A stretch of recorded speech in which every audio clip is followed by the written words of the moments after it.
Good evening, everyone, and welcome to the Committee of the Whole meeting for Wednesday, April the 30th at 6 p.m.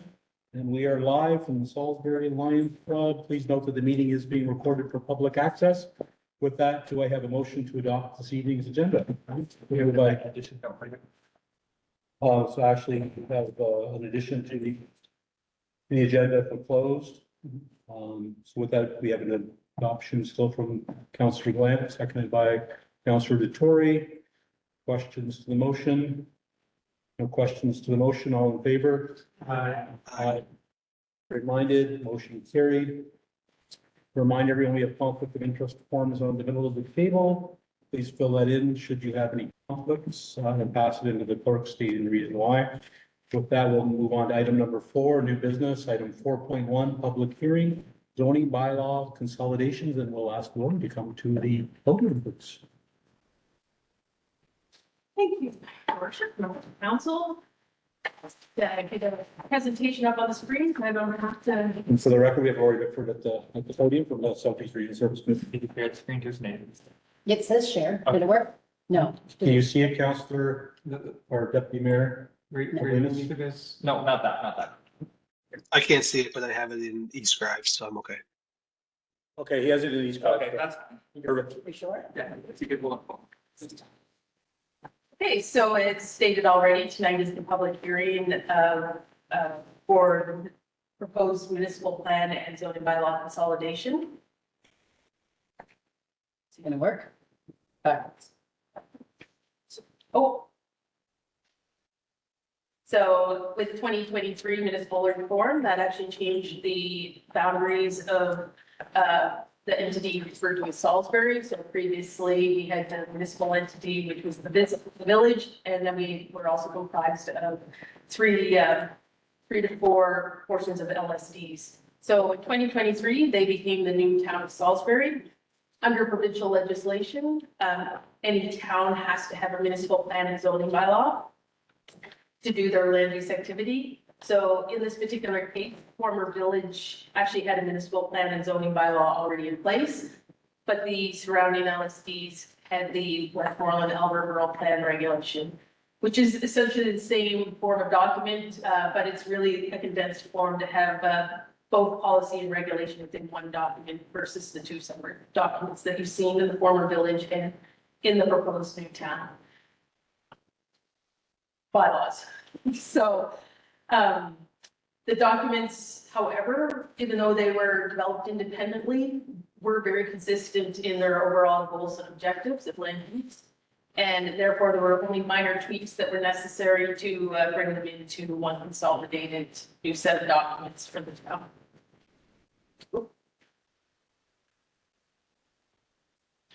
So within the municipal plan, I'm just going to highlight some of the key things that get modified or were identified as part of the process. So within the municipal plan, we did add some objectives and policies from that former rural plan regulation, which worked to help supplement the urban-rural differences within the community itself as a whole.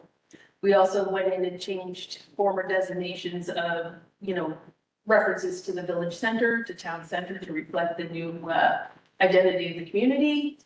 And we expanded the rural designation, which is those areas outside the serviceable boundary, to essentially take in all of the areas that are unserviced within the new town boundaries. We did also incorporate allowing new light industrial only in the as kind of spot zoning throughout the community versus and triggering a municipal plan amendment as well. So what that does is it actually requires an extra month in the process to make sure that council does want to consider that individual property for a change of zoning outside your established industrial park that you already have. We also added the sea level rise policy, which is essentially the area along the Petitcodiac that is subject to flood through climate change. So within the former village boundaries, that area, although we didn't have a sea level rise overlay, we actually had already counted that in when we did that bylaw, and we actually pre-zoned those lands for open space conservation so that development was limited within that particular area. Just a quick question on that one point. Any spring flooding areas, do they also get kind of lumped in with that sea level rise stuff? Like any rivers that flood in springs or go spring melt and whatnot? Not from natural inland flooding right now. This is really more of a coastal and Yeah. tidal influenced waters. At a later date, we are working towards integrating inland flooding, so that would be something that would. It just seems like there are some people who are gonna try and build when it's nice in August and then it's spring. Yeah. So in future generations of the bylaw, we will probably work towards incorporating that. Okay, thank you. We also incorporated the infill overlay zone. This again is taken from Westmoreland Albert rural plans. So essentially what that is doing is just allowing any existing public road that's in place for a 1 acre lot to still be able to utilize and maximize density along existing infrastructure. And we did also continue to allow many homes as single detached dwellings in the rural area. However, in that serviceable boundary, they would have to be located in a park or a, well, what's now being referred to as a dwelling group zone. We've also added some economic development policies that encourage recreation and tourism, such as campgrounds in that rural area, which makes up the majority of the new town's boundaries, or new designation within the town boundaries. We've also added policies about protecting water supplies and controlling flood risks. I already highlighted sea level rise and some climate change adaptation policies as well. There's an added section on natural resources, which was taken from the Westmoreland Albert Rural Plan, because that was not something that needed to be thought of or incorporated into the village plan that was in place. And again, kind of the agriculture and local food production as well was taken from the Westmoreland Albert Rural Plan and incorporated. As I mentioned already, we've added a dwelling group zone, so that's essentially that more than one dwelling on a lot. And this would replace our former manufactured dwelling zone within Salisbury. So it'll now be called dwelling group zone. And the one thing that is fairly new to the plan is the addition of a proposal for council to review the minimum residential lot sizes. There was a discrepancy that was picked up when we were trying to consolidate the two documents, where within the former village boundaries, serviced by sewer lots were actually required to be larger than they were in the LSD areas of provincial regulation. However, because the biggest area impacted by that would be the village serviceable area, it was determined that we would go with the more stringent set of rules, and then council would undertake a study to see if those lot sizes are justifiable to be reduced to increase density. This would be your new future land use map. So again, this is the designations, the bigger, broader. There's much, there'll be fewer designations than a zoning map would have. And you'll see that serviceable area, the village and the industrial area is really the area where the majority of land use is concentrated. The boundary and servicing map is also attached to the municipal plan. And again, this highlights that serviceable area, which is the area that's in gray. So this is meant to be that gravity fed system for your sewer system. And the orange lines that you see on there are identified as future road network connections that we would see happening or be encouraging in the future to make sure that we have connectivity between subdivisions. With the zoning bylaw, some key changes there. Cannabis production within the former village was more restrictive. It only was permitted either indoor or outdoors within industrial zoning. The new proposed bylaw would follow the same requirements for the rural area versus for Westmoreland Albert, and allows outdoor cannabis without going through a rezoning. We've also reformatted just the way the lot sizes are laid out in the document to reflect more of a table format instead of having to flip back and forth between the documents to determine the lot sizes. It's really just a clarity, so you will see some repetition throughout the document in that, but it's easier for the reader and the general public to quickly analyze what size lots they have to have. We also incorporated from the Westmoreland Albert Rural Plan, the minimum dwelling size. So the building footprint throughout the town boundaries now would be minimum size of 45 square meters or 484 square feet.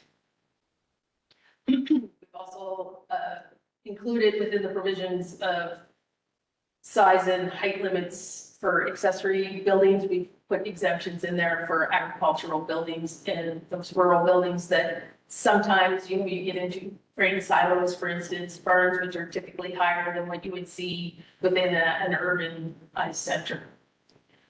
And we've also put in exclusions for fencing that's related to allow agricultural fences so that, you know, obviously we're not going to have farmers come in and start to ask for permits to construct a livestock fence.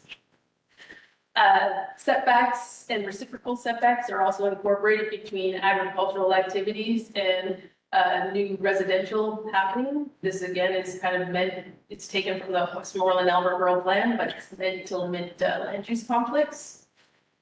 We've also allowed shipping containers as accessory buildings within the rural area, agriculture, resource development, intensive resource development, and the industrial zones. So essentially all those areas outside of the serviceable boundary of the town. They're still restricted within that serviceable boundary. And we are looking at also maintaining similar parking standards with the former village. However, the one reduction would be to multi-units, which is being reduced from 1.5 parking spaces per unit to 1.25 spaces. Just some name changing of terminology. Home occupations are now, they're referred to as a home-based business, which is one that is located within the dwelling itself, or a home industry, which is one that's located within an accessory building on the lot. Vehicle repair shops are only permitted though in an accessory building in the rural areas, and that is not considered a home industry within that serviced area of town, where the lots are typically smaller together. And we also attempted to standardize some definitions as well. So key zone names, many of them were kept the same. However, we did change a couple. As I said, we went from residential use for those lots that were in the former village that were serviced by sewer. We've changed that now to residential service to distinguish between the two. We've changed village center to town center. And we've also changed under the Westmoreland Albert, the conservation zone to reflect what the former village had, which is open space conservation. This would be your proposed new zoning bylaw, which is very reflective of what's currently in place with the two documents. Again, blended into the one municipal entity. The blue that you see along the river would be that overlay sea level rise zone that I had referenced earlier. This would be your hydrographic map, which again kind of shows that sea level rise, potential flood area, as well as you'll see all the water courses have a 30-meter buffer around them, as well as wetlands. Provincially significant wetlands are also identified on this map as well. As part of any new adoption process of bylaws, we are required to send a copy of the documents to the provincial planning department, who have confirmed that they have no issues with the proposed plan and no concerns. We've also contacted all of the provincial departments. I've listed them there, and we had not comments back within their deadline that was provided. We also have provincial statements of, or public statements of interest that were adopted as a provincial regulation. These came into effect in the last year, and any bylaw that gets adopted now within the province of New Brunswick has to conform to these statements of interest. The main ones are settlement patterns, agriculture, climate change, flood and natural hazard areas, and natural resources. Planners are required to produce a actual paper that actually says how the document is meeting each of those statements of interest. And that has been compiled, sent to the province for them to agree with the analysis that it conforms to statements of public interest. Another step that's required under the Community Planning Act is that council is required to seek the views of the Planning Review and Adjustment Committee. On April 23rd, the Southeast PRAC did recommend or did review the proposed changes, and they are recommending the adoption of both the municipal plan and the zoning bylaw. So under the Community Planning Act, which this is one of our final steps in the process, we are required to hold a public hearing tonight, which gives the public the opportunity to speak for or against the proposed bylaws.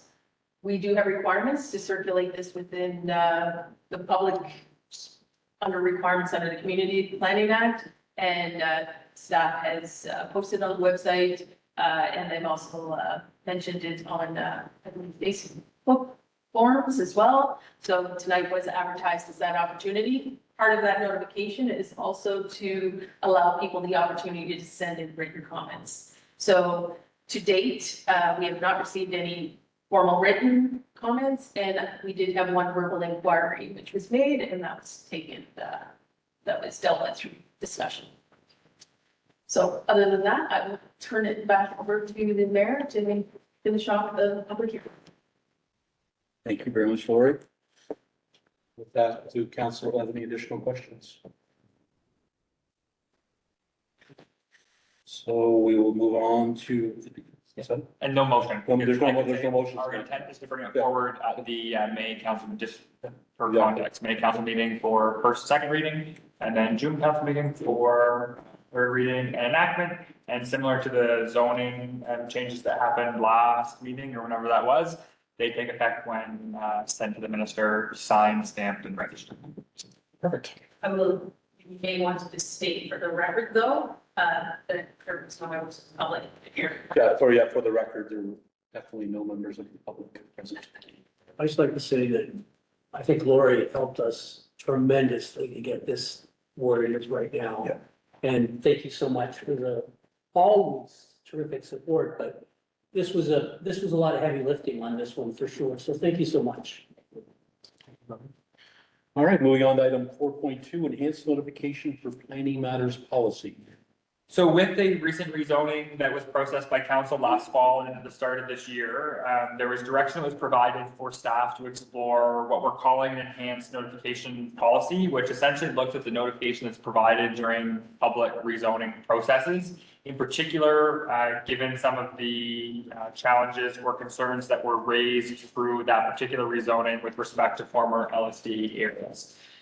The proposed policy is drafted in the package along with a CRF that outlines a number of different considerations that were taken into account in the drafting of the policy. I will raise a couple of items just for context. So as does the last item, it's governed by the Community Planning Act, which is a provincial piece of legislation. Any rezoning has to follow that process. That provincial piece of legislation outlines the requirements for notices, which in cases that we generally follow, it includes mailed notices.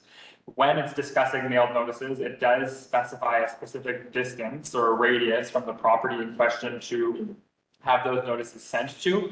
And so as part of the drafting of the policy, we explored a couple of options, one being the recommended one where every property that's has a considered zoning change being processed would have a sign installed on site. But also we explored a potential to expand the boundaries or the radius of mailed notifications. You'll see in the CRF, there's rationale as to why that is in the end not being recommended, and we're recommending sticking with the sign. The main challenge is that the number that we would pick would become arbitrary, which then raises questions of what number do you pick beyond 100 meters. Given the argument that signs would notify those in the immediate for sure, those within the 100 meters would still get their physical copy in the mail. But also those who would be driving by and would argue, would be even more broad than those that are immediately impacted, which is the point of, the notices, would be able to see that sign. So, there's a number of considerations there that I won't dive into in great detail unless there's questions from people, but in the end, that's the premise for the recommendation. The other piece that's on here, based on that same rezoning, is guidelines for the town to consider relocating meeting locations when we know that there are items of, we can call public interest, or significant public interest. So the process essentially, again, governed by the Community Planning Act, requires that motions for public hearings like we have this evening specify time, location, and place. So if you recall the last meeting, you had to amend the motion to say that this meeting could be held tonight here as opposed to Monday night at the municipal building. That's because the Community Planning Act requires those motions to be made. And so the process essentially would be, when rezoning applications come through Plan 360, and are starting to be processed, staff would evaluate it under the context of this policy and make a recommendation to council as part of that initial presentation to council before that motion is made. And there's some guidelines there that we would use to make that recommendation.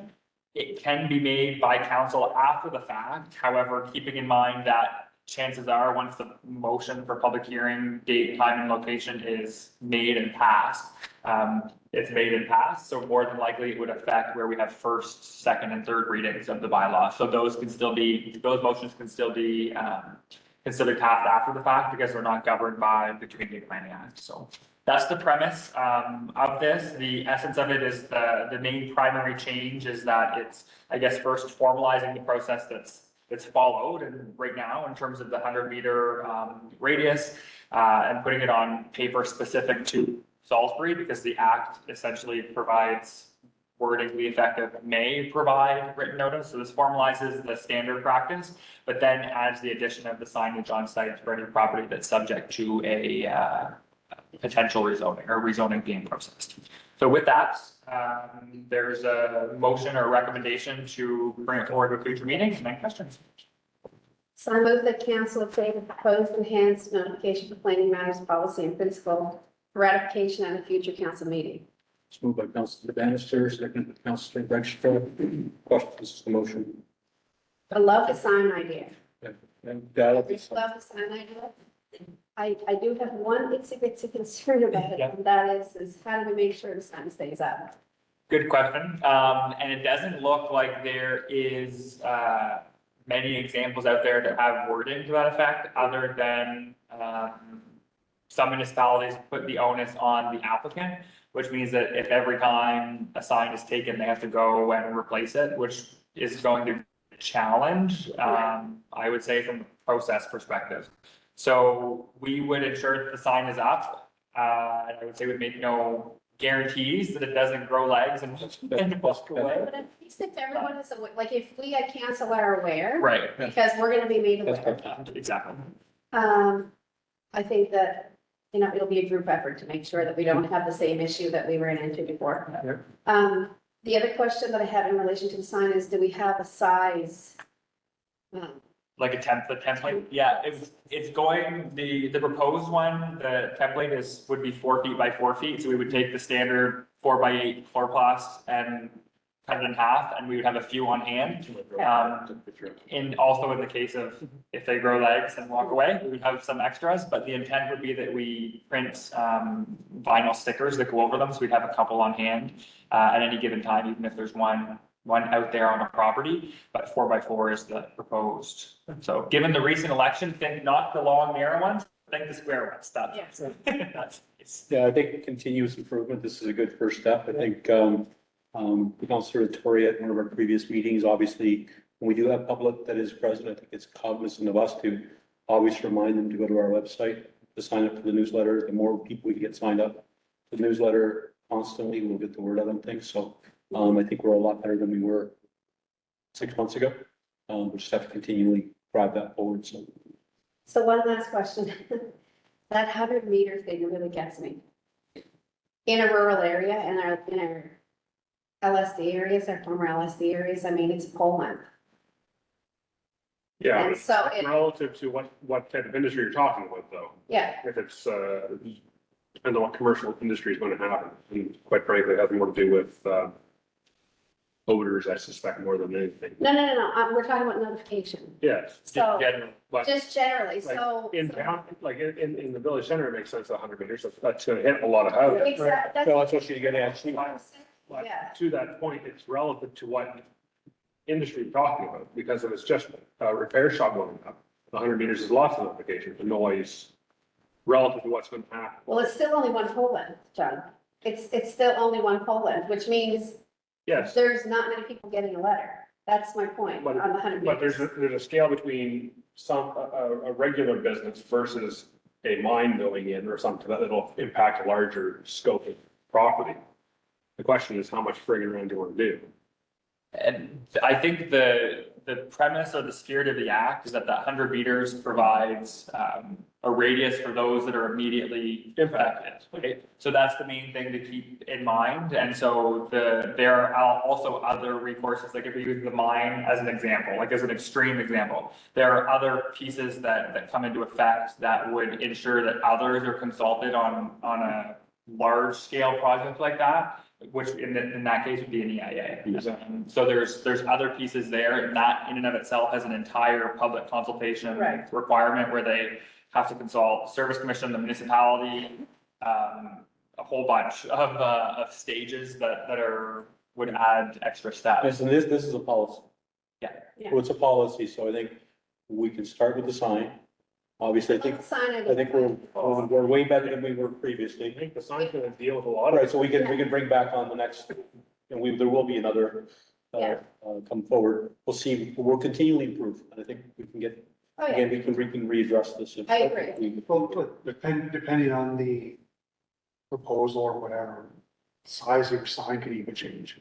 Right. You Yeah, can go to the Right. 4x6 Yeah. sign. no, I mean, I like the sign. I'm just voicing that I still have an issue with that 100 meter because it just doesn't, Yeah, and I think we went back and forth on it through the development of it, Right. and there is, I would say, a risk that, because if not 100 meters, what's the distance? I get it. Right, that's the main challenge, right? Like if, We'll continue to work through it. yeah, exactly, Well, exactly. again, so But again, posting on the newsletter, posting in, Which Yes. continue to. we'll continue to get better. Agree. Yeah. We need, Yeah. we need to encourage, resident advocacy Exactly. in each Yes. one of our areas. So when we're talking to people, and I know I have, and I've met with people in my area who say, particularly people who are very interested in what's going on, take 5 minutes a week and just look at what's on the Facebook page. And you'll know whether there's anything there that either you or your residents or your friends and neighbors should be aware of. If we've got some people there that are doing that, goodness knows they're spending way more than 5 minutes a week on Facebook as it is. I mean, just, you'll know what's going on. It's just so, sometimes you're not even looking for it. It just comes to you if you, subscribe to the Facebook site, right? I mean, I think a lot of people learn through this whole past process, so I believe everybody wants just to be communicated to, and we need to do a better job as a group to make sure we are communicating to everyone. And we're on the right path, so let's go. my only question with the sign is, when does it go up relative to the first?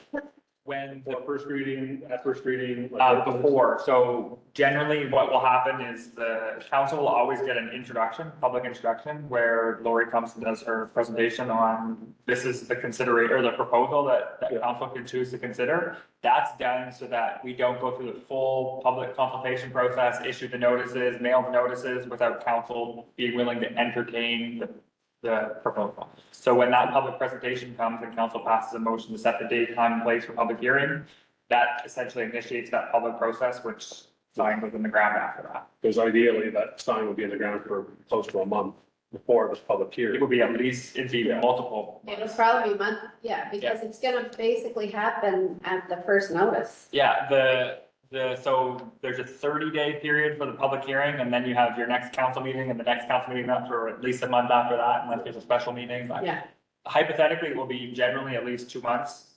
Some rezonings take, well, the last one took 6, so. that would be 6 months. I happened to be driving across the property in Nova Scotia that had a sign similar to what you're talking about. I just sent you a copy of it. Okay, there you go. I'm just surprised to see something. Yeah, Well, in Ontario, you saw them all the time. Yeah. When I was living, like, they were all over the place, whenever there was any kind of. Yeah. It's a great process. No, that makes a lot of sense. It's the easiest way to love the local. Yeah. With that, all in favor? I- Contrary-minded, no direction. With that, we'll move on to item 4.3, Regional Service Commission, which is me. And just a quick, we've added this to the committee of the whole, just to give a quick update monthly from what's happening at the Regional Service Commission. Really important that more and more as more work is being done at the RSC, that our council is aware, but our residents very similar. Our residents are not really aware of what the RSC is, or the Regional Service Commission. We did an offsite meeting in March of the mayors, and it was identified as one of the goals this year to start to get that awareness campaign going in the Southeast region, all the services that the Service Commission is doing, particularly with the downloaded services that are happening. So there is going to be a public awareness campaign that's going on. You would have received this council today approved minutes from the last meeting from the Service Commission. Today, going forward, you will receive those approved minutes. I do have a package that we went through last night at the Service Commission, which we will send through, that will be on the next consent agenda or the next meeting. The committee of the whole, we go through obviously the timing because we had Monday night delayed, but again, last night, just as a quick update on it, we did, just to give you guys a background, there's been a bit of change in the board with Mayor Rochon resigning in Fundy Albert. There's a new mayor, Jim Campbell, who's been reelected, so he'll be coming onto the board. Mayor Stokes in Straight Shores has resigned as well. There are subsequent resignations in that community. There's a provincial facilitator as of today has been assigned to Straight Shores to run that municipality between now and the next general election in May. Additionally, at the Service Commission, we had obviously better news. Mayor Arnold moved on to the Senate. She was the vice chair for the Regional Service Commission for our board. So we put a call out for a new vice chair during our meeting last month in March. And subsequently, Mayor LeBlanc from Riverview was appointed as vice chair for the committee. So just giving you updates on that. You should receive economic development newsletters each month in your email. If you're not receiving them, please let me know about that, and I will talk to the Service Commission about that. There is well an overall newsletter available, and I'll be sending this out to the public as well on the Regional Service Commission site, talking about a lot of the services. It's really important we, as a group, particularly right now, we're in the early stages of a lot of the downloaded services happening, transportation, infrastructure, cost sharing. Right now, because we're in the early stages, the impact is not really broad and big yet. But eventually there will be an example being transportation where, we're looking at the regional transportation model. Last night at the Service Commission, the contract was awarded. They start to do a study to finalize on how we're going to move forward with regional transportation, which is a game changer, for instance, for our community. So I'll send the package out to everybody to give a bit of a background on what's going on. And then you guys can obviously keep updated. I'd like to actually send that to all the staff as well. So that you're all aware, because there will be changes that will impact all of us. The Service Commission, currently, if you go in, many of you visited, you notice in back of the building, all the trees have been cleared out. They're putting a 2,000 square foot expansion on the building currently to take care of a lot of the additional space requirements they have for staff and parking as well. So just to let you know that's going on. In April, the month of April, we had 2 infrastructure cost sharing meetings where we've been working with RC Strategies on what infrastructure cost sharing could mean for our area. And part of that is coming up with a formula should new projects in the region come forward, whether sub-regional or regional, how that could impact the various communities. No final decisions have been made on that formula. When it is ready, we will get the Service Commission to come in and either present to all communities for all councils as a whole, or get them to come into our area as well. We had the RCMP collaboration and priority setting as well in April. We had the municipalities come through. I did send out the deck to all councillors on Friday, and we'll get that in the next package as well for the public. Again, from a transparency perspective, so they're aware of that.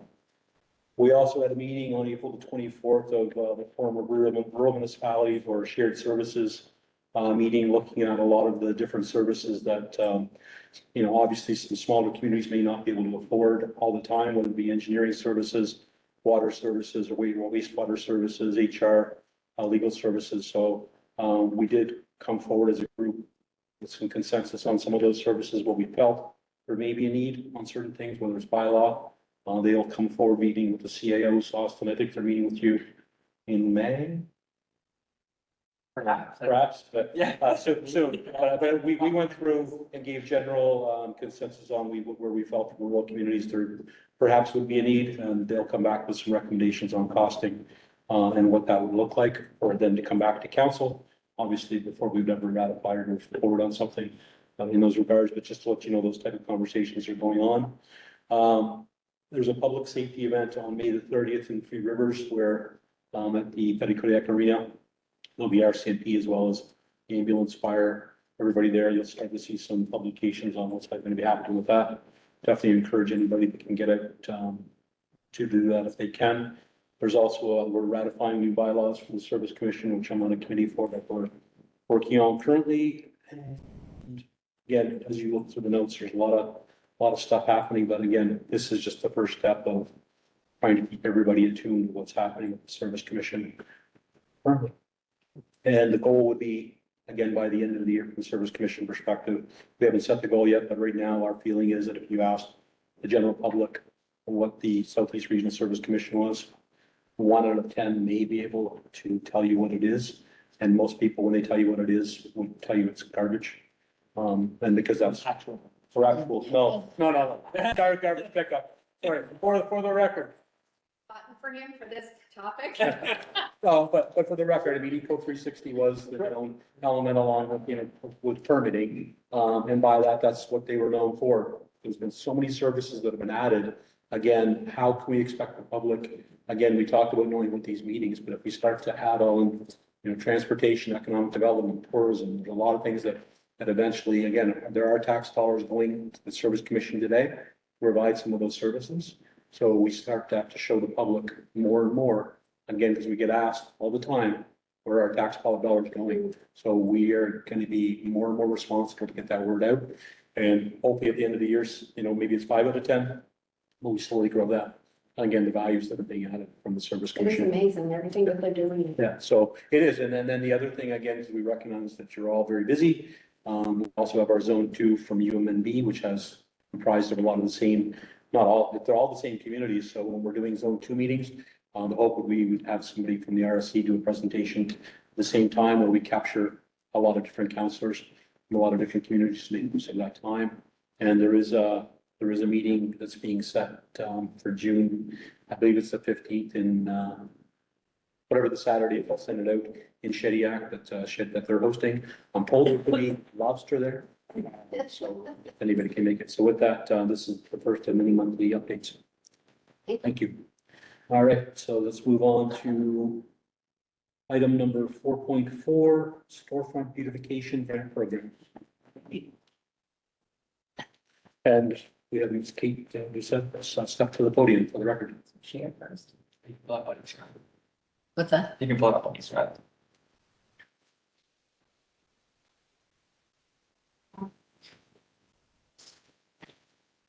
All right, good evening, everyone. Always a pleasure to come chat with you folks.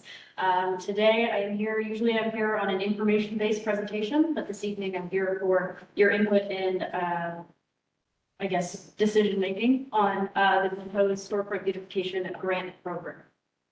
It's back, that's right. Maybe, okay.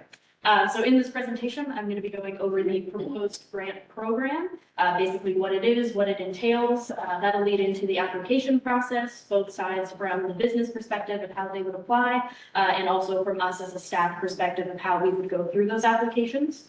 I do want to spend a little bit of time speaking on the benefits of this program and what benefits that will bring to our community, both as you folks representing the community, but also to the business community here in Salisbury.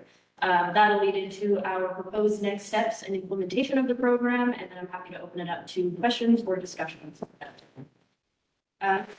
to start, to give an overview of what this program is, it's basically aimed at supporting local businesses to help with the costs associated with general repairs, cosmetic enhancements, anything that the business would need financially in order to do these improvements that would effectively enhance the attractiveness of Salisbury. So if we speak on the program eligibility from a business standpoint, this is open to commercial properties along Main Street and Fredericton Road. They must have a storefront, so residential businesses do not qualify because otherwise people would just be making enhancements to their homes. So we are specifying that it has to be a commercial property. The enhancements must be made to the outside of the building, so they must be visible to the public from Main Street or Fredericton Road.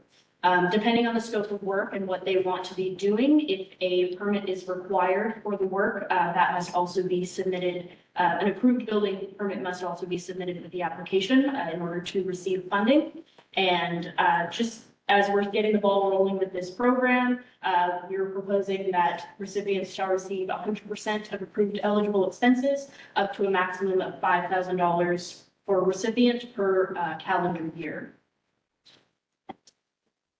So if we're speaking on enhancements, some of the things that are eligible under this program would be painting, siding repair, anything that would go towards the architectural design of the building as it is currently, replacement or installation of windows and doors.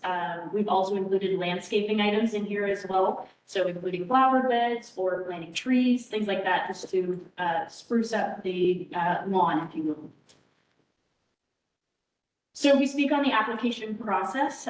We are proposing to have 2 intakes per year. So this would fall into spring and fall, so March and September, for multiple reasons, mainly because a lot of people who are going to be doing improvements or construction to their buildings want to do it either before tourism season starts in the summer or when things get a little cooler and want to repair after the day-to-day process throughout the summer, and they'll do it in the fall. So if they are applying for it, they will fill out a form online explaining basically the improvements that they want to include and the enhancements that they want to make to their building. Once that application is received, we will have 4 weeks to review that application and basically make a decision based on that. And in the event of an approved application, the funding would be provided once proof of payment is received. So it would work kind of like a reimbursement program. Just seconds, right, Jim? There we go. So obviously with this, when we need to make a decision on where our funding is going, we have a priority matrix in place to help with our funding decisions. So in the order of priority, the decisions will be made on the following factors. So primarily will be if there's any dilapidated or deteriorating elements that would fall under just general repairs, mainly for the safety of the business owners, but also the people that are visiting the businesses. Secondly, would be the impact on beautification or accessibility. So the overall enhancements and how that would affect the look of Main Street or Fredericton Road. And thirdly would be the location. So we will prioritize that downtown core on Main Street. So like I said, I wanted to touch basically on the benefits to this program because I personally see it as a win-win-win and maybe another win because it benefits not only the business owners, but the residents, anyone who's coming into Salisbury as tourists, but also us as a community connecting with that business community. So we have the chance to support local businesses who may not have it in their budget to, afford these general repairs. It's also going to help the residents who are driving through Main Street every day. They're going to be benefited by the overall enhancements of Salisbury, and you folks will also have the opportunity to connect with that business community and develop that relationship a little closer. So I also looked into similar programs in other municipalities. Firstly, I want to speak on St. John's. They developed theirs in 2016. That was also included in your agenda package. And if you compare both, the one that I'm proposing this evening and theirs, there's a lot of similarities based on the eligible enhancements that they've included in theirs. So it would include those repairs, cosmetic enhancements, landscaping, basically all that list that I went through earlier. So they developed theirs in 2016 and their program is still going strong. It is benefiting the business community, and they also have a lot of benefits to keeping the historic buildings and heritage buildings alive and repairing those architectural elements in theirs. I also looked into Sussex because I knew that they were developing one soon, or recently rather. They developed a new program that was introduced in 2024. So I actually reached out to Jason there to see if he could speak on his involvement in that and how he's found his program so far. And it was only introduced in December of 2024. So they just finished their first intake. So he wasn't really able to speak on the benefits of the program per se. But he did say that the overall feedback from residents and businesses has been mostly positive. Obviously, we know that there's rarely anything that everything is positive when we put something out. But he did say that overall, the feedback that they receive from the community is positive. So theirs would include also repairs, cosmetic enhancements, and they also put a higher priority on accessibility. So my proposed next steps, we will move into official ratification in the May council. And following, we have the first intake in September. So we backtrack from that. We develop our marketing materials in June and start to put the word out in July and August to get that application out for the month of September. And now I'm welcoming any questions, any discussions. So I got a couple of questions. Well, first of all, if this is the 5,000 per applicant, do we have a budget for this? Like, how much per year are we talking about? It is currently budgeted under, correct me if I'm wrong, under the environmental development services. Right now, it's currently budgeted for $15,000. So from there, we can kind of see how much we want to see from that budgeted amount that we currently have in the 2025 budget. And then that can be adjusted based on this first intake that will happen. And so the only, I guess I would call it an issue from my perspective is if we look at Sussex and St. John's, it was a percentage. And here we're talking about 100%. I'm totally against 100%. People, there needs to be skin in the game if you're doing something, and we shouldn't be just giving a full amount. I'm not against 100% if you're directing more. You get more of a say of where that 100% goes, and that's one thing. But otherwise, to me, 50% does make more sense to try to unlock more improvement. Sure. So I That's- can meet you halfway there, John. Yeah, we need, like, so there's the one thing. The other thing too that I don't know the answer to, and I'm embarrassed to say that I don't, I probably should. Do we have any kind of policy now when it comes to what retail business on Main Street, like, do we have any requirements? Do we have anything that says you can't do this, you can't do that, or it needs to look like this, or the grass needs to be cut, or the sign needs to be whatever? Do we have anything like that? Because I know a lot of other communities that, you know, like to have people walking up and down their Main Street or driving up down. There's very specific guidelines as to what it needs to look like.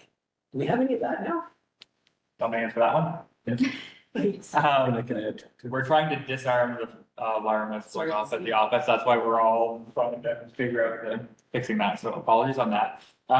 Sorry that we're all looking at our phones trying to on that specific question. So some municipalities have occupancy standard bylaws, which the direction a while ago from council was not to proceed with something like that. However, it is an option. There are, I would say, some parameters that apply. Depends on, like, there's most of it would fall down to dangerous and unsightly. That's really when something would, that threshold would be met, very similar to the residential side of things. And there are even really signage on poles and we do have some things that comes down to bylaw enforcement but I think. Most of them with sight lines. Sight lines and stuff. But I think, you know, first of all, I agree with the skin in the game where, you know, and obviously as a pilot program, But we've started to see in the last 10 years, a huge, what I say, community pride in our area. I'll go on public record with thanking a lot of volunteers, plus our public works and recreation department. But I think, the work that Elsie Rolls and Karen Stewart and their committee did for many years on, whether it be the hanging baskets or the planters or the gardens and a lot of the banners and a lot of things that they started to spur on a lot of different businesses to start to do those things. So hopefully this will, again, spur on a little bit even more. Over the years, we've seen, some businesses that, tried scratch where, the current business that's gone in. So slowly as that starts to happen, hopefully we'll start to see more of that. But to your point, I think, Joe, I think that's probably the next steps as we go along, that we start to have to create that sense of pride. I think we were at a committee meeting and one of the committee members mentioned, but obviously Salisbury, this Main Street used to be a highway that pretty much just people drove through. Well, it's slowly changing. Obviously, as we put the fire station on Main Street, things, businesses are starting to occur. It's becoming more of a Main Street, more of a presence. So I think over time that this is just a nice step towards a lot of good things. So what is that percentage that we want to see? I think the intent was to have that at the start, the onset. So what is that kind of general? I personally like 50. 50, go halfsies? Well, halfsies. Well, I just think it's skin in the game. Like if somebody's looking for $5,000 grant, they're doing a $10,000 renovation, right? So. Yes. Yeah. And I agree, there needs to be skin in the game. Yeah, I think I think it's fair at 50 because, and you're gonna be able to give more money. Yeah. Yeah. To more people. And I love the fact that they can come back again next year because it's gonna create a sense, it's gonna encourage more pride. Right. And if they know that they can do another project next year because there's funding, it's gonna spur on. And we'll have data to see the impact Yeah. and. So 50% up to a $5,000 contribution or $5,000 project for a contribution. No, I think somebody said it earlier, that was Jason, you said it was a $10,000. Right, yeah, Project, because that wouldn't make the 5,000. money necessarily go further. It might. But there'd be a big impact on it. Yeah, there'd be a bigger impact on that. Yes. Yeah, there'd be a bigger impact Right. on that, right? But for $5,000, the most you're gonna get is painting done. Yeah, again, it's a pilot project, at the end of the day. You can get windows and doors. But, hold on, here's a conflict of interest form.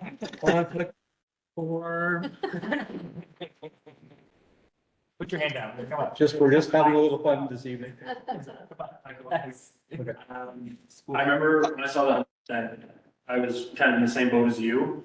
The way that I think about this is someone might otherwise not be incentivized at all to make any change unless they're not paying anything, right? So I was wondering also if we couldn't possibly think of 100% up to $500. So the smaller things can be fully covered, but anything beyond would be partially covered. Just because I know as a business owner, if I'm already strapped for cash, there's small things that could be helpful when it comes to beautification, but I don't want to sink any of my own money into it. It might be helpful to have that $500 of potential cash, to just say, sweet, I can get this thing done. Anything more, I totally understand skin in the game, anything big. But if it is just, redoing the flower beds with this stuff, mulch, stuff like that might be The thing helpful is, for I business. think that you're going to, if I'm already in that mindset that I don't want to reinvest in my own business, then I'm only going to probably take advantage of whatever you're giving me for free. That's why. Administratively would be. Like we should have, Yeah, that's what I'm worried about, because then you'd have to ensure that the work is being done. I think maybe round two, let's see how this goes and then Just thought I would get feedback. add to it as a potential. Yeah, and I think we do need to have, if we look at the future vision, and while it may be hard to imagine as it currently stands, it would be nice to think that at some point in time, families that go down to the park or they go downtown would park their car and would be happy to walk up and down the street and see beautiful looking stores and walk in and whatever. Yeah. And I think so that means that the people who are there, I think, need to reinvest in their business. Absolutely, we need to provide incentives and support for it. But that skin in the game as a retail business owner has to be there. And quite honestly, $500. Yeah. I mean, that's not gonna do an awful. I think it's a good start. I think it's a good start, but I do like your idea for the future. But what Councilor Tory just said about, we have a bus tour that's gonna be, a shopping bus tour that's gonna stop in Salisbury next month. That's the first one I can ever remember. That it's the park and let people do some things. So there's gonna be more and more of that, particularly as we get discovered. So, you know, I think it's a great program to start. And Yeah. I think as you start to track the data, I understand you probably haven't talked to businesses about this. No, not yet. So that's the thing, right? So as you go do it the one time through, we'll get that feedback and, See where that money's going. yeah, and probably get, to your point, Massimo, we'll probably get some great ideas that we haven't even thought of. Yeah. So, I have a I didn't couple want to of go- questions or. Go Go ahead, ahead, Jason. Go ahead. Okay. I would just suggest we should probably include Horseman Street as well. There's some businesses there that, for fairness, it should be included. With storefronts, the hardware store and Right Stop. We had gone with Main Street and Fredericton Road because those are the most traveled roads, I guess. And so since we're just starting this program, we can see where it goes and then we can look at adapting it in the future. Or we can include more of the central streets of that downtown core now, if that's the general instance. And my What other is it? question was, what's included in the commercial properties? Are we counting like only businesses with a storefront? Or is it like the daycares on Main Street or on Fredericton Road or other organizations that may not have a storefront?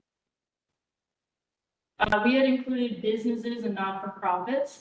When I speak on residential businesses, I mean the businesses that are based out of a home, that any enhancements that would be made to the outside of that building would just be their personal home.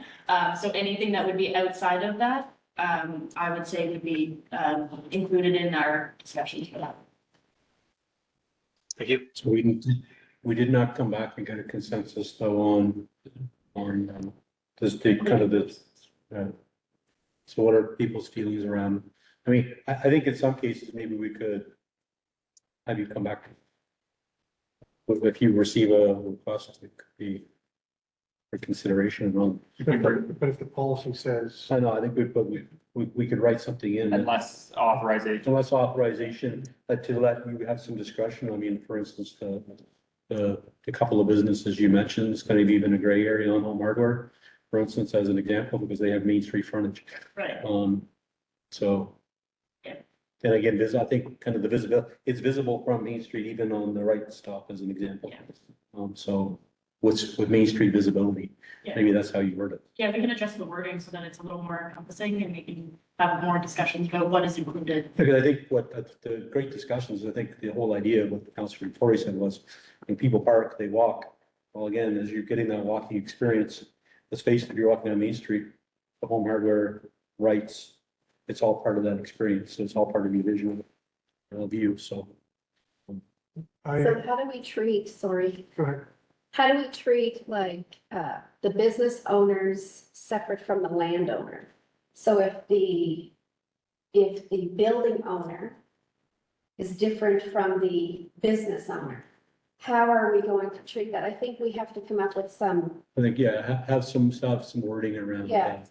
because, If you're releasing the building, permission would be required from the. but We'll leave to it too, that, so there's not double dipping here. to that point, you have houses that are on Main Street that evidently are businesses. But she's So covered how do that. we determine that it's a, like, does it have to be a registered incorporated business? Like, we need to have we need to have this defined because we can't have someone feel like they're slighted or at a disadvantage to Right. get the grant, right? Yeah, I would say because we definitely have some businesses that are based out of a home or what Yeah. looks like a home on Main Street. I would say that differentiation is that the owner's home address is separate from, like, no one is living in the dwelling that the business is out. I get you, but it's still the homeowner that is renting that out to the business. So where do we draw the line when it comes to, like, so what would you allow for that business owner? That's the question. Residential occupancy, I think, would be the distinction, yeah, would be that main distinction, and we would know if it's residential occupancy or. And we can definitely add wording to the effect of, in terms of owner, lease, or whatever, to require it on them to get authorization. With the amount of money we have budgeted this year, there's not gonna be a lot of examples. Like, we're gonna go through that pretty quickly, I would think. And I was wondering too, about like the top amount, 5,000, like, if we only have 15,000, you have 3 businesses with deeper pockets than any of the other small businesses and it's gone. Yeah. So like, would it make more sense to lower that a little bit so that there's, like, I don't think that with 5,000, like, could just give that to 3 different businesses, but if you lowered it to 2,500, you might have at least 6. I would say, because the intent is to do a first fall application, right? Yes. Yeah, okay. So that would give us a good indication as to what the interest is or the appetite is, and then we can adjust budget. I think that would be good. I think I do recommend after that a survey to businesses on what potentially they would look at on a program. Well, I just, like, are we going to, if we're gonna create a program for this year that is, in my opinion, quite beneficial and a little bit lucrative, but then next year it's significantly less for other people. Like, we've benefited a handful of businesses where we could have probably benefited half a dozen or more. So you'd like to see it reduced, is that what you're saying? The total amount reduced. Okay. Because they're able to come back for it every year, Yeah. providing we get the funding. But like, I just think like $5,000, there are businesses on Main Street that probably have an extra 10,000 in capital that they can just go and spend this year and get their 5,000. But there's a lot of small businesses that might only have $1,000 to do this year. And they won't be able to take advantage of that because it will be taken up by potentially 3 other larger businesses. Great. I don't either. We're gonna know pretty quickly. Yeah. So, you're not So- apply an application for 3,000, Yeah, 6 to 25, like, yeah. whatever. Can I say something? Again, sorry, guys. I thought about that as well, in terms of smaller amounts, more widespread. And basically the question is, and this is maybe for you guys to discuss and tell us, what would be more impactful over time? Larger projects done, fewer larger projects done each year, or many smaller projects done each year? And I personally, with the hope that this is something that happens every single year, those few larger projects get sparked, and that motivates others to invest next year, the year after that. So over time, there's a lot of larger projects rather than every year smaller projects being done. Then we would increase the budget, to increase to do more Yeah. bigger projects. I love that, I love it. Within reason, yeah. It's, You do want them to do bigger Larger projects. You want something to be under, Right? There's a yeah, desire. the challenge is we don't know what we don't know. Started out like he's saying with 5-3. Yeah. It with the promise, we're trying to grow this. Well, yeah. We wanna grow this. I look at this very similar to the incentive program that we did for developers. We didn't know what we didn't know. We did make the comment on we were gonna come forward if it was hugely successful. And that was a good thing, and if we had to later look at it. So again, if we get very quickly the impact that people wanna do it, that doesn't stop us from next year. Would it be advantageous to call this a pilot this year? Yeah. I think, No, everything is highlighted. Yeah, but no, I agree in it being a pilot, and then we can adjust, we can adjust next year, right? yeah, pilot gives that, Subject to change. yeah, that it is subject to change, if we're trying something out. If you make it a policy, but then you change the rules next year for everybody else, I don't think that sits well with a lot of people. No, it's kind of similar to everything we've been doing. I think. And I understand your argument for it, but, and I think that probably feeds into your previous point about a tiered program probably being a little bit more beneficial equitably. I'm of the opinion that our ability to help the smaller business owners make smaller changes might be more impactful when you see more people investing in their property and in their business, than, you know, a handful of large companies that are taking advantage of the grant that are doing improvements that they probably were gonna do anyway. Yeah. Whereas a grant program like this is to encourage those that probably aren't going to because it's too cost prohibitive, to lessen that load. I have a And I'm open to suggestion. being challenged on that, but that's just kind of my thoughts on it. Good way. But in, What if we set it up in such a way that we have our intake's going to be in the fall. It's going to be from September 1st, September 30th. We're not going to make any decision until that intake is done. And we have a budget of $15,000 for that intake. And we can look at, let's say we get 6 submissions, maybe they each get 2,500 instead of 5,000. Deal with the budget we have and look at the submissions that we get.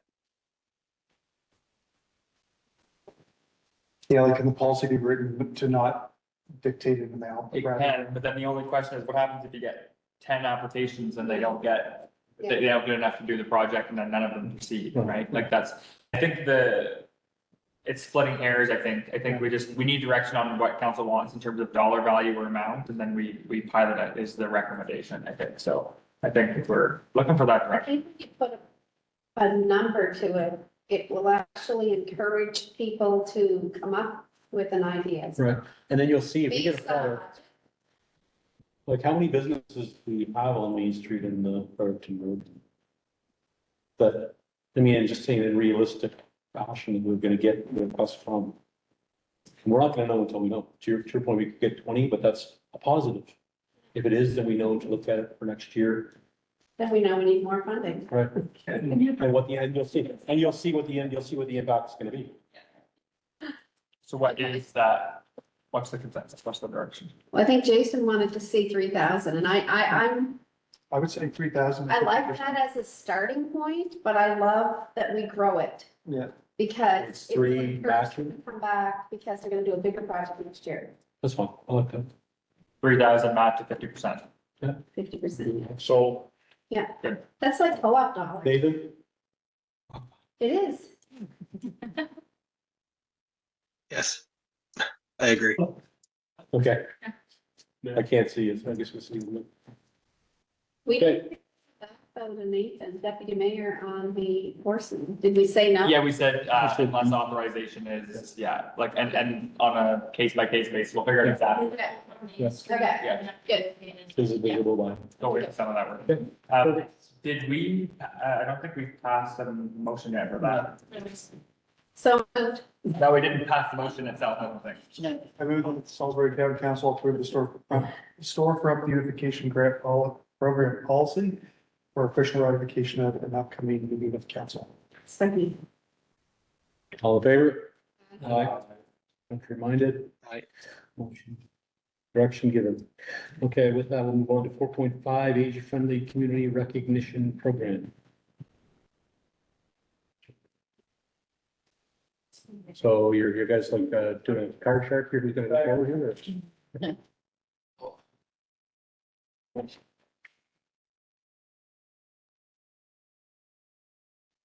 Awesome. How is everybody doing tonight? Great. Fantastic. How are you? Thanks for having me. All right, so tonight I'll be discussing the age-friendly community recognition program. And I control this stuff. Is it down the It's backwards, yeah. All right, I apologize, I used all the colorful slides, so I don't think I did it right, but the information tonight, right, nevertheless. All right. So, the age-friendly community designation has a guideline, and they all kind of going through the guideline and the process of how to become age-friendly community, and also how to maintain it as well. So the World Health Organization and the Public Health Agency of Canada endorsed the following 8 domains as those that should be addressed when moving towards being an age-friendly community. So you'll see these referred later on in the presentation, but these will also be the kind of main categories in the future needs assessment and action plan that I'll be discussing later on. So first we have outdoor spaces and buildings, transportation, housing, social participation, respect and social inclusion, civic participation and employment, communication and information, community support, and health services. I'm not going to do a deep dive into each of these. However, in the needs assessment, these will be addressed based off of surveys, et cetera. So I will move forward. The recognition. So the three listed above are the recognitions noted by the Age Friendly Community Recognition Board. However, I believe that there's a lot more than just the three mentioned. So an Age Friendly Community recognition plaque will be given to the community if it is recognized as age friendly. We'll also have a pull-up banner and a spot on the New Brunswick Age Friendly Community map, which you'll see on the next page. But as Elsie and a few other members of our Community Enhancement Committee noted, there's a lot more than just that, which in my opinion, it's increased desirability of people wanting to move here and people aging in this community to stay here as well. Quality of life, not only for seniors wanting to stick around, but also people who require additional services in terms of accessibility, et cetera. So, and obviously improved quality of life for the rest of the residents as well. This is the map I was referring to, and you may be curious the difference of the star and the, what is that called? Badge. And funny enough, there's no information about that online. It says it right at the bottom there. It's the award recipients and the second milestone. I do not know what the second milestone is. I have requested information about that and we'll be meeting with Brenda to discuss that. So I'm not too sure what the difference between the star and the badge are. However, the bigger municipalities seem to be the ones with the badges. So you can see Moncton, Dieppe, Hampton, all those cities actually have the actual recognition award. I believe Riverview has received the award, so this could be updated. And Riverview will actually be primarily the municipality that will be meeting and speaking with moving forward to kind of help us move forward with this recognition program. I think Riverview has it, but Moncton doesn't. Is that? I think that's what it is. Okay, it's just Riverview's definitely the leader. Yeah, there you go. I'm learning. All right. So now we'll move forward to the steps of the Age Friendly Community Recognition Program. Step one, why I'm here today. So pass the municipal resolution. I'm not going to go read that. You guys know what that means. Step two has actually also already been done. I've been lucky enough to surround myself with a fantastic committee, which is called the Community Enhancement Committee. We've met once this year and I've let them know that this is our primary objective for 2025. Though they are taking on a few other things, as Jason and several other councillors know, this is the #1 priority for that committee. And though the name of the committee is not Age Friendly Community Advisory Committee, I've made sure that they are okay with Community Enhancement Committee as the name, and they are totally fine with it. We're good to move forward. So in terms of reference committee has already been ratified, all that stuff, so it's good there. We can then move on to step 3. So this is to complete a community needs assessment. So with the help of the CEC, which is the Community Enhancement Committee, we are going to be gathering input from Salisbury residents, and we'll be discussing how we're going to go about doing that. It's probably going to be along the lines of visiting the villa, providing them with a questionnaire, seniors' homes, and obviously an online survey, because we don't want to just hear from seniors. We want to hear from people who are aging within our community, but also people of all ages, because this does benefit us all in those 8 pillars, which I'll return to. So we're obviously early days. This discussion hasn't fully started, but the committee does know, does have the seeds planted in their ears for this. Moving forward, after the survey, we will develop an action plan, again, with the help of Riverview. This is probably where they're going to help us the most, because obviously we can collect that data, but how do we put it on paper and how do we build an action plan? They have one, they've sent it to us, and it's pretty simple, but it's still important to be able to really put it down on paper with people more to see. So the plan must consider initiatives under the 8 domains and must respond to the needs identified by seniors from the Age Friendly Community Needs Assessment. The action plan should cover a 3-year time frame and include the following information. The age-friendly domain being addressed, one of the 8 that was mentioned earlier, the action being completed, a little bit more macro than micro. We don't want to be too hyper-focused on one specific thing. We still want to be able to focus more holistically. Who will be responsible for leading the implementation of the action being addressed? So whether that's a committee member, whether that's one of my staff or myself, or hopefully we get champions, we get some volunteers from the community, as well. That would be one of my main objectives, is not just get the committee involved, but to get residents involved as well, because we all have parents and they all get old, right? So if we can hone in on those people, then that's fantastic. Some of us are already there. So also identifying what resources may be needed. So in terms of the financial side of things, where we should be allocating some budget, but also maybe some grants, which this action plan, will help with. And that's also something I forgot to add to one of the benefits of being designated age-friendly is the potential of grant money as well. And also number 5, when each action will be implemented. So a timeline. The entire process of starting and then applying and being approved age-friendly community is approximately 10 to 14 months. However, we don't necessarily know too much right now in terms of how long we want the survey out yet. This is all committee to decide because we need people to help with that. As of right now, I'm hoping by October, we have a lot of that public consultation piece done, and then we can move into the action plan going into the fall. The timeline actually probably is quite accurate, 10 to 12, 14 months. Okay, so the action plan must also be endorsed by the Mayor and Council. All right, application. So a municipal resolution that supports the commitment to become an age-friendly community, terms of reference for the established advisory committee, that's already been done. The results of the community needs assessment, a 3-year action plan, a completed age-friendly community recognition application form, which is attached, I believe, in the scribe docket or the thing. A 1-page summary of the steps, initiatives undertaken by the community in working towards becoming age-friendly. So that'll be part of the action plan. So these are all part of that application that is emailed in. Again, this will probably be closer to Christmas. And in my opinion, as important as all that is, what's a plan without implementation? As we all know.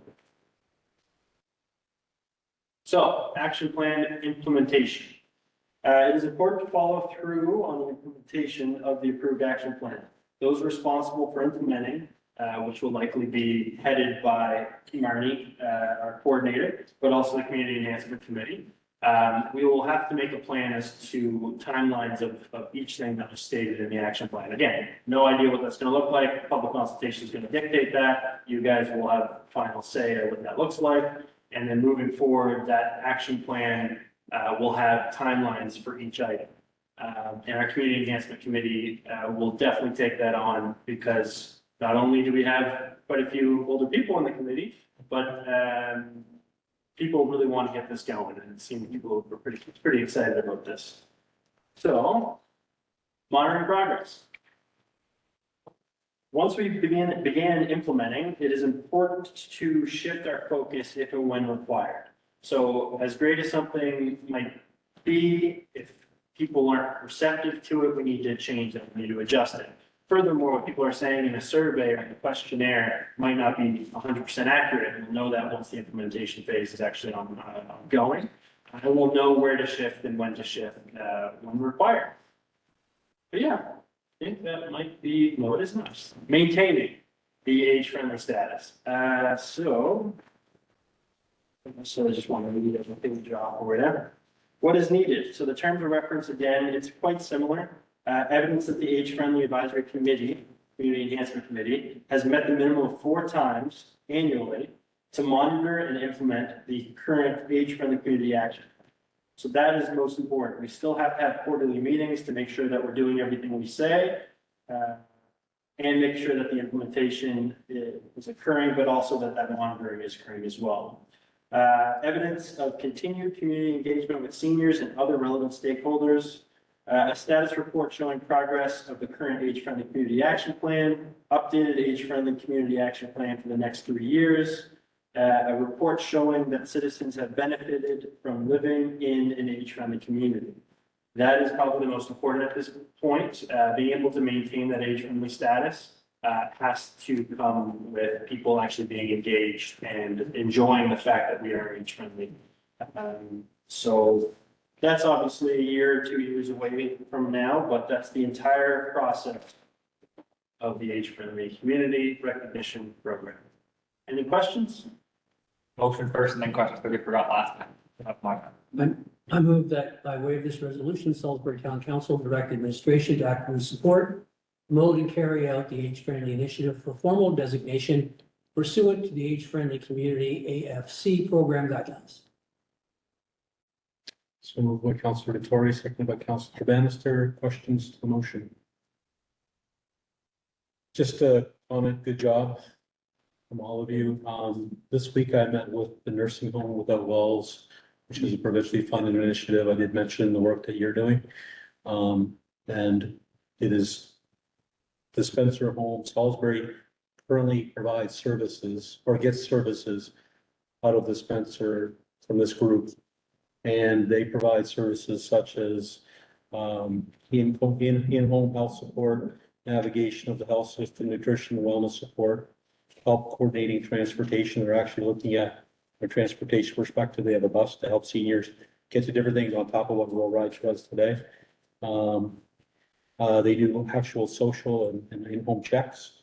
They do sessions where people can drop off people they're caring for. So if you're a caregiver, you can get a break. They do things like care, quick care. Again, this is through funding from the province. They have a lot of other services. I just met with them yesterday, so they are doing a meet and greet tomorrow, but they're going to come to our community to meet with a bunch of people. They are looking at a survey as well. I'll pass on what they're looking at doing as well. And what they're doing is session at the Spencer tomorrow with the public to talk about that. But I was very excited by the services that they're looking to bring to the community, and what the goal of the Nursing Home Without Walls is to keep seniors in their homes as long as possible before having to go to a home. And there's even items on where they can help supplement rental costs to keep them in their homes as well. So there's a lot of different services we need to learn more, but I'm going to get them to come to council at some point as well to do a presentation. I think talking to your community would be good. And I do know that the Jordan's looking at something as well. Jordan also has a foundation where they do in-home service. Okay. And they're looking at that as well. So there's a lot of opportunity, but these are the things that I do think that as you guys are going forward, one of the biggest things that the Horizon Action Committee brought forward was the unknowns in our community of all the great services.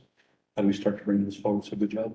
The action plan, part of the action plan will also include inventory, and I think that would be needed to be included.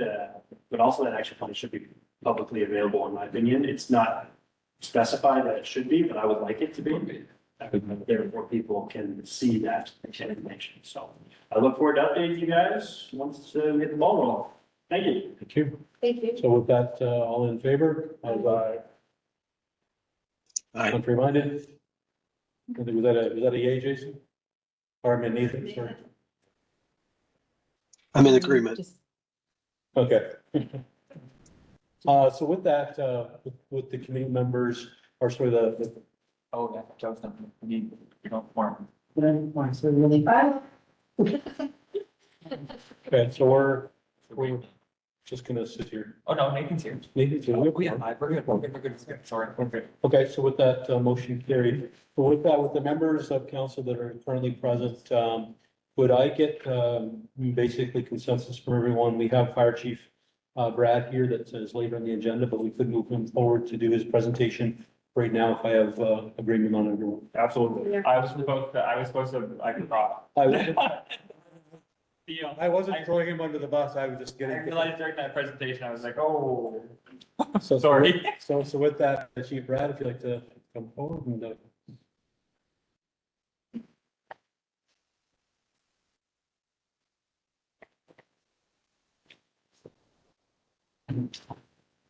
Thanks for having me here, today, guys. I know I saw on the agenda, I think it's the Q1 update, but it's actually the 2024. I don't have the Q1. Oh, shit, that's my fault. So, It says it's one. don't worry about it. Is that enough for two? It is an over two. No. On East Mountain? Discuss not just change it, that's fine. No, like this here talks Okay. about 2024, but the title is. Scott was right, I was wrong. So when we go to review the Q2, I'll have Q1, Q2, where there will be like a first half update. We'll go over any changes that I have in the org chart. We'll go over how progress went last year, the attendance, and something new that I've added is timelines. We're capturing additional data that we're going to share. We're working on. So no real change. It didn't change this at the end of the year since last time we all met. So we stayed relatively the same. So that's good. We do have level 1 course going on right now in Elgin. So all of our new members that haven't received their level 1, we'll finally get them done so that they'll be all approved by the province. Calls were down slightly throughout the year. They were down, and it was mainly, we talked about it, but it was mainly in the summer months to May. We didn't have like the grass fires, the burns that we normally do in the springtime. So hopefully we have the same thing this year. I'm on. You want that? So here's breakdown by call type. So MVAs being the number 1, of course, for us. Our big thing there for other is pole fires and down lines and stuff like that. That's the major contributor, and that's why that one's up fairly high. We did have a few, I think at the end of last year, there was a windstorm come through and we had like 7 or 8 calls in 45 minutes all over. And just 2 weeks ago, we had a similar thing when we had the winds come through. Just before supper time, we just got one after another, and we were quickly the ones we could hear Havelock and everything else.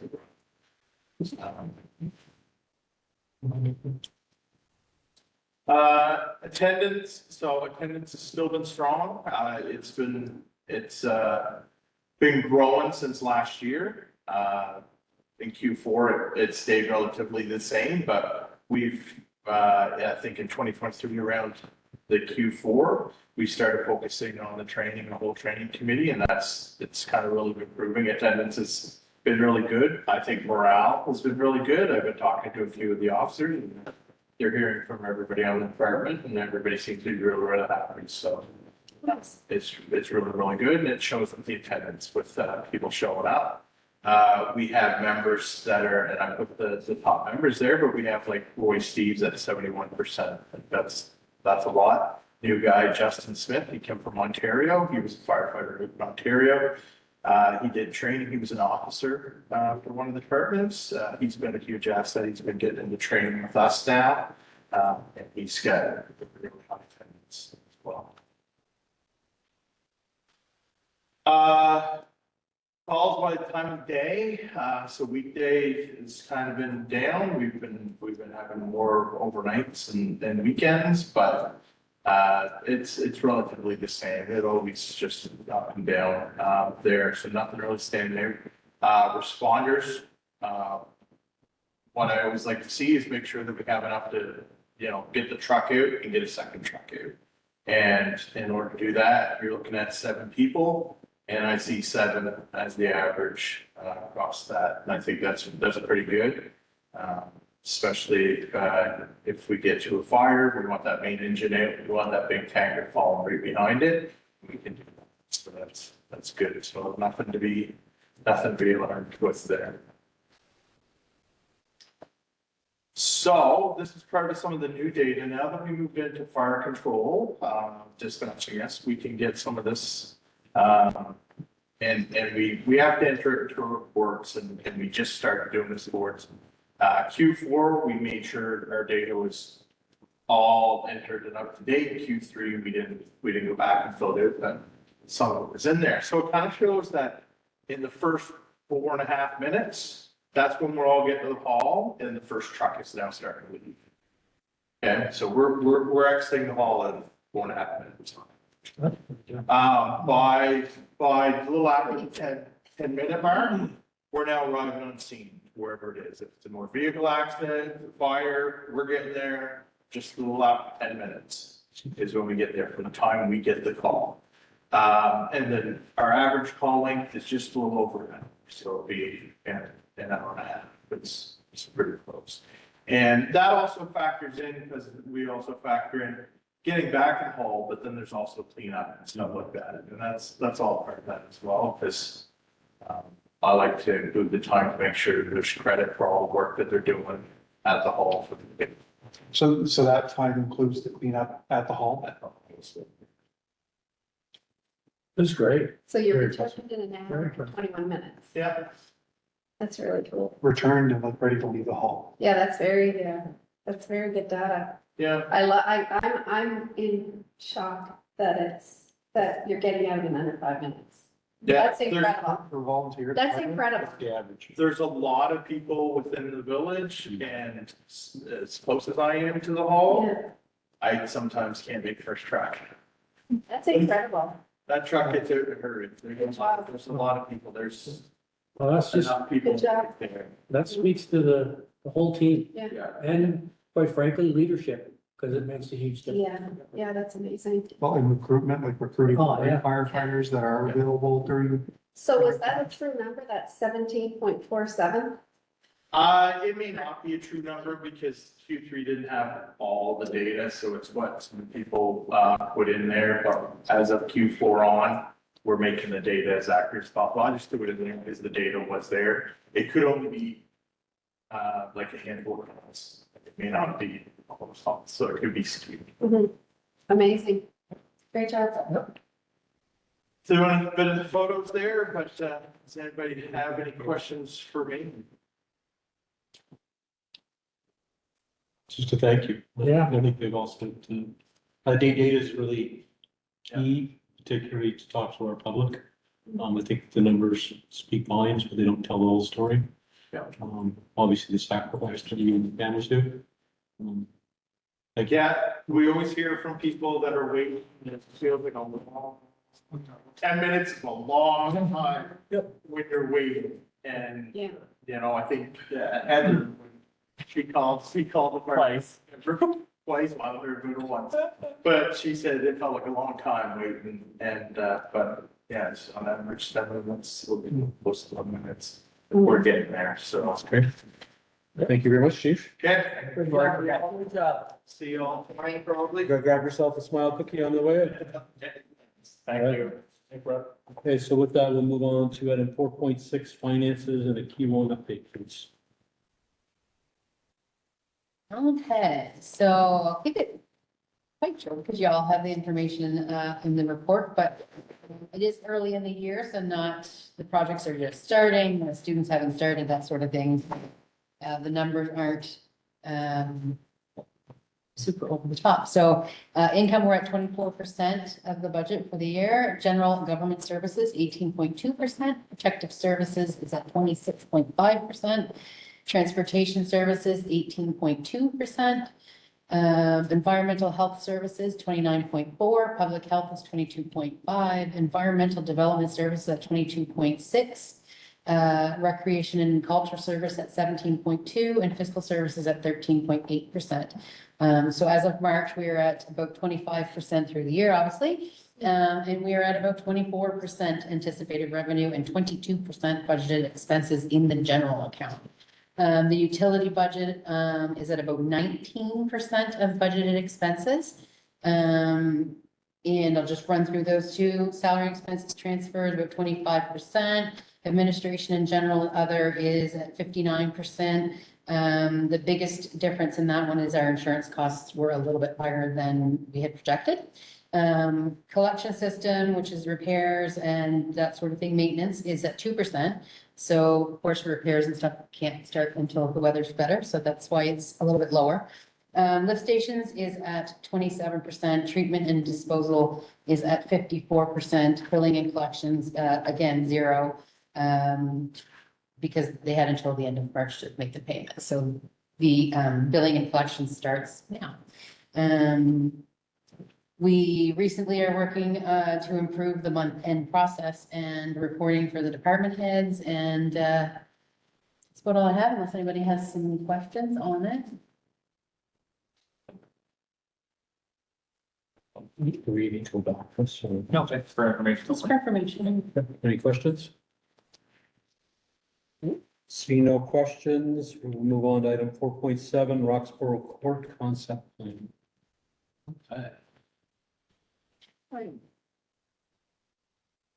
Can I tell you when the slides touch, but I want a second? Sure. I'll tell you. Okay, so I am going to present a bit of an update on Roxborough Court Park. If you go to the next slide, I'll go over what I intend to cover. We'll go over a little bit of background just to situate where we are, what location we're talking about. I'll tie into our recreation master plan and provide an overview of our public consultation summary specific to Roxborough Court Park. I'll discuss our concept plan and also our post-consultation additions. I think a good example of how we can adjust based on public consultation at a neighborhood level, and then discuss some next steps. So if we go next slide, we'll talk about the background. It's located in what's known as Spring Garden Subdivision. It's off of Route 106 in Boundary Creek. It's located in the town of Ward 1, and the parcel of land itself, you can see in the image there, is located centrally in an existing neighborhood from land that was transferred from the province to the town last year. So it's been land that I think the next bullet speaks to the interest in the neighborhood, have something there. It was always mowed by people that lived in the neighborhood. So they took turns mowing it so that people could use it to play with their kids and throw a baseball, what have you. The town's been mowing it since 2023, since it became part of the municipal boundaries when we were made aware of that. And we've been doing that since, and then last year was formally transferred to us as part of the transfer of basically LFPP land to the new municipal units. And again, like mentioned, has been historically used informally as a public space, but did have baseball fields back in the day. 2 actually located on site, which we'll speak to in terms of how we got to the concept plans that we have. And the bottom image there on the right-hand side just shows proximity of where the proposed park will be in context of town hall, located in the kind of center of the new municipal boundaries. Next slide speaks to the recreation master plan background on this particular project. The photos on the right, I think, are fitting. The bottom one is just an image from one of our block parties that was held on site. We've held it there for the last 2 years. The image on the top is actually one of the consultation sessions for the recreation master plan specifically. That may actually be when we were speaking of the rec facility, but we've done a couple of pop-up public consultations in the neighborhoods and have heard frequently of the desire to have something here.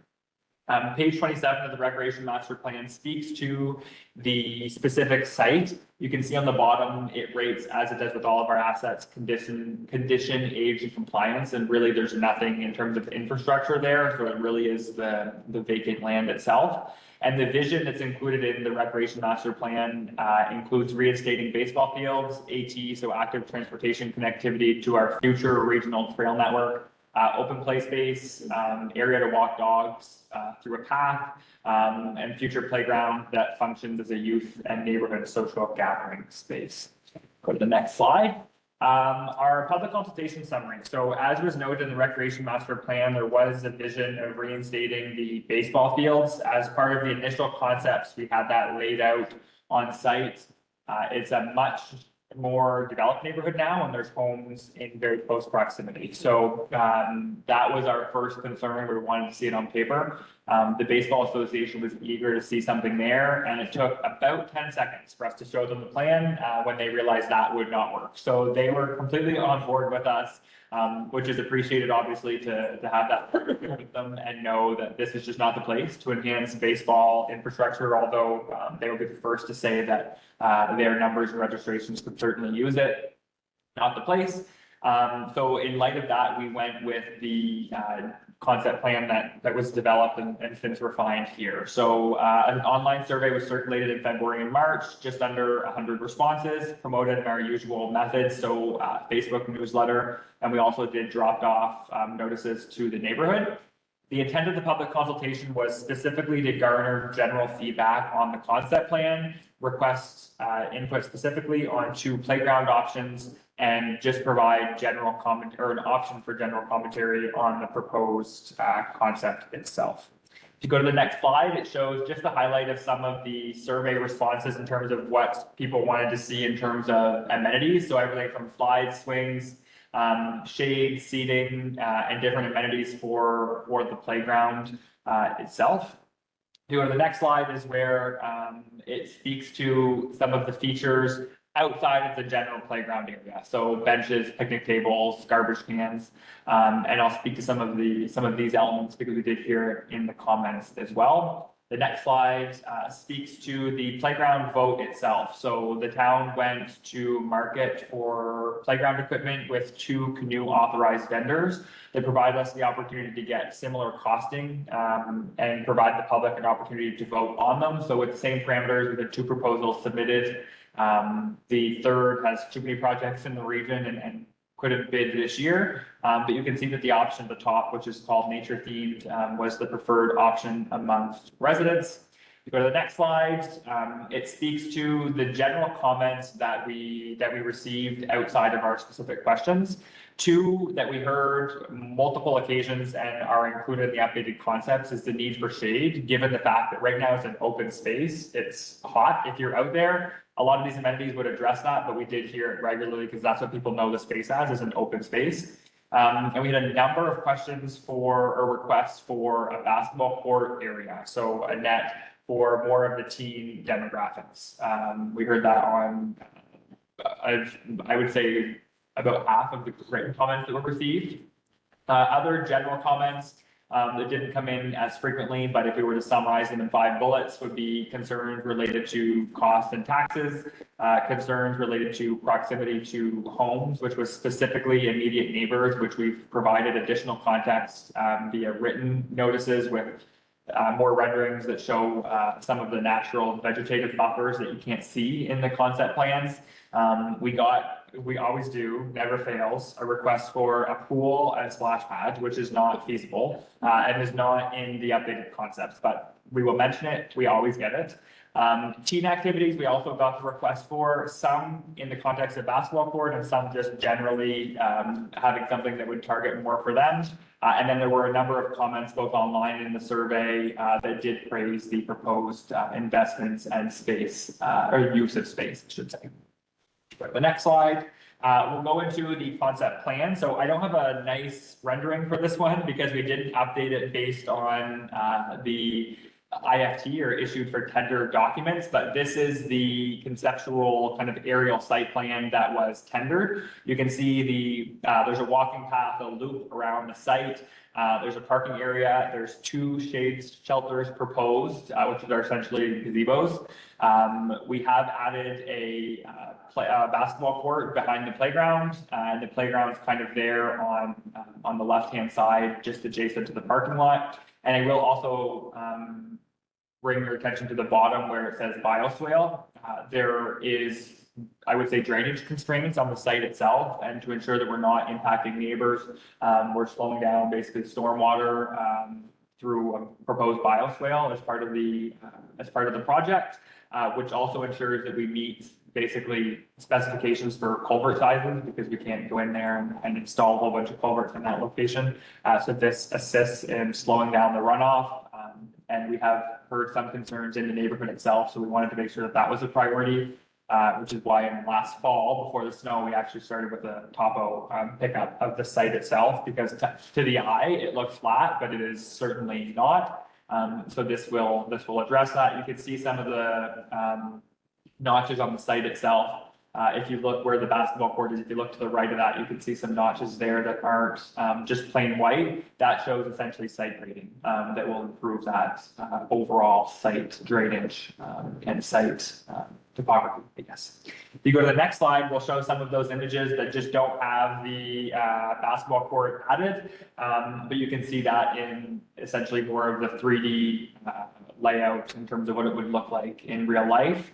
The playground is conceptual only. That's not one of the options that were submitted. That is basically a stock option per se that was done as part of the rendering process. Next slide is also a rendering just from a different vantage point.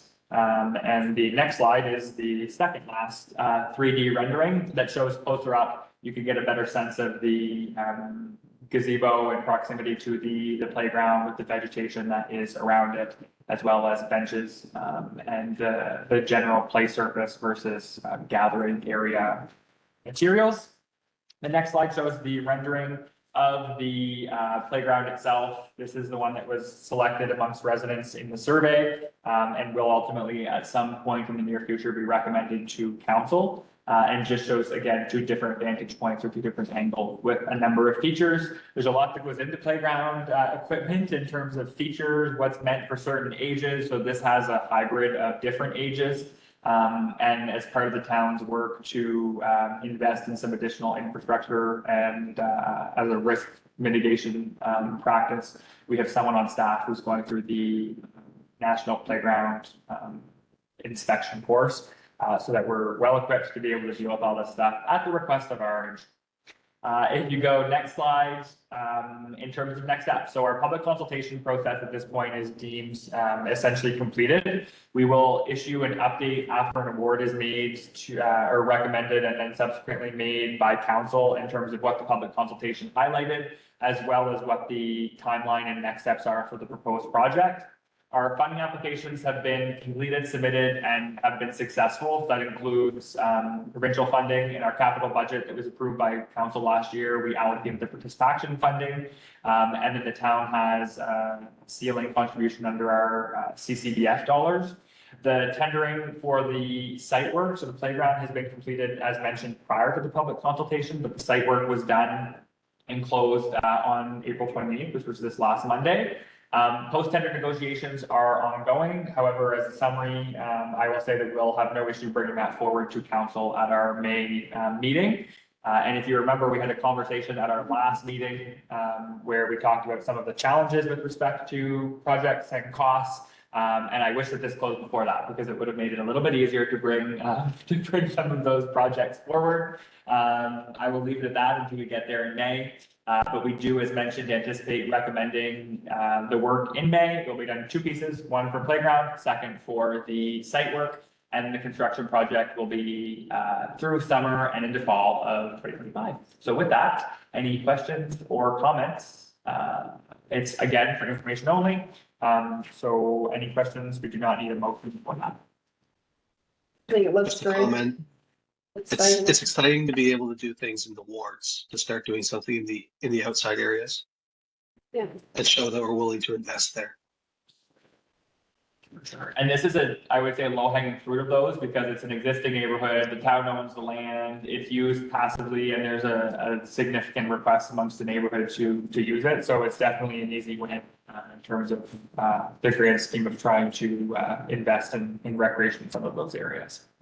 So how feasible would it be to have the walking trail link over to there? Someday. The service commission as part of their regional infrastructure cost sharing, the service commission board has designated the essential regional trail as a regional project. So someday it will get there. The trail guru at the service commission, Mark, we have an adopted kind of regional trail plan that eventually will connect along the riverway in some way, shape or form. So the hope is that someday we'll get there. You can get to Riverview really quickly. Right now. This would be the opposite. Yeah, this would be the opposite. Then you'd have a bridge. With the trestle. With a trestle, Yeah, and then you just connect to, they Yeah. come out on that dike Yeah. and we go in on the dike? Yeah, and go along that way. So no, it is part of, I would say, long-term regional plans. Very awesome. Great work. Great work. That's right. I think it really is. Looks fantastic. I think that Wait, it's a conversation for another time, but it would be good to at least identify maybe another area where this might be a possibility. I know it's like you said, low hanging fruit, we own the land and so on and so forth. But I think it's just the beginning of where we start to provide support to the wards. We've been able to start this week conceptual, I will say, but based on some of the contracts and some of the funding we have, some conversations on extending the trail network to former LSD wards, based on how close some of them are. So we're starting those conversations now, and hopefully that will be the next. very nice. Yeah, the trail's a huge. Absolutely, yeah. You know, if you can just not have too far to walk from your home and then get on a trail. Yeah. That's just Absolutely. key. Absolutely. Exciting times. I just question the need for the trail aspect of this park. You already have a road that goes down the park. Yeah, it was more so to have a separated area, so playground area, and then there was a lot of requests for dog park walking area, but also have like a gazebo gathering area on the north side. Oh, like the gazebo in the park, the kids playground, that makes sense to me. Just.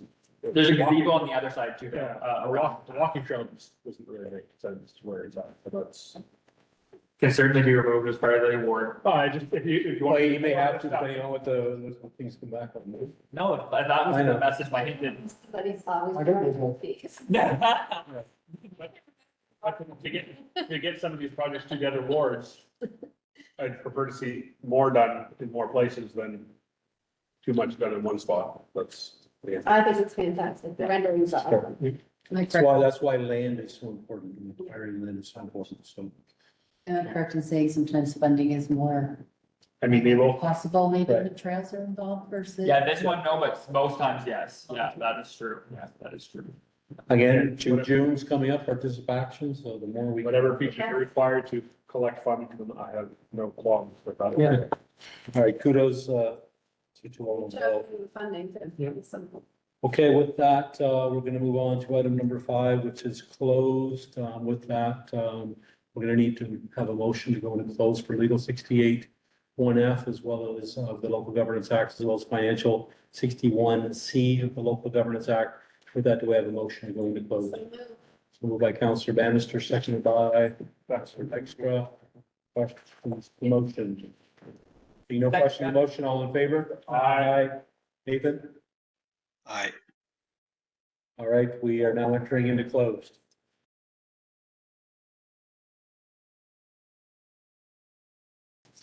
Okay, do I have a motion to enter back into regular council? So moved by Councillor Blunt, seconded by Councillor Bannister. Questions to the motion? Seeing none, all in favor? Aye. We are now back into the regular council meeting with that mayor and councillor statements. I have nothing. Does anyone else have anything for the record? Seeing nothing for the record, do I have a motion to adjourn? So moved by Councillor Blunt, seconded by Councillor Bannister, sorry, the delay on the owl, sorry, but all in favor? Aye. Motion carried, we are then closed.